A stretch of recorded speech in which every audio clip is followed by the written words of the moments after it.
ශ්‍රී ලංකා පොදුජන පෙරමුණේ ජාතික සංවිධායක පාර්ලිමේන්තු මන්ත්‍රී ගරු නීතිඥ නාමල් රාජපක්ෂ මහතාගේ ප්‍රධානත්වයෙන් මෙවර පළාත් පාලන ආයතන වෙත තීරපත් වූ ශ්‍රී ලංකා පොදුජන පෙරමුණේ නවක මන්ත්‍රීවරුන්ගේ දිවුරුම් දීම අද සිදුව රැම්සාස් හෝටල් පරිසරයේදී සිදු වුණා. බොරුවෙන් රැවටුණු ජනතාවගේ ඒකායන බලාපොරොත්තුව 2029 දී නාමල් රාජපක්ෂ තරුණ නායකත්වයට මේ රට බහර දීමයි.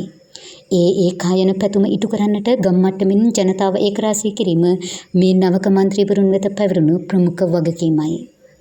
ජනතාවගේ පැතුම් සඵල කරමින් 2029 දී පොහොට්ටු රට පුරා පිපී නාමල් විකසිත වනු නියතයි. පොහොට්ටුවට ජය වේවා. නාමල් රාජපක්ෂ අනාගත ජනාධිපතිතුමාට ජය වේවා.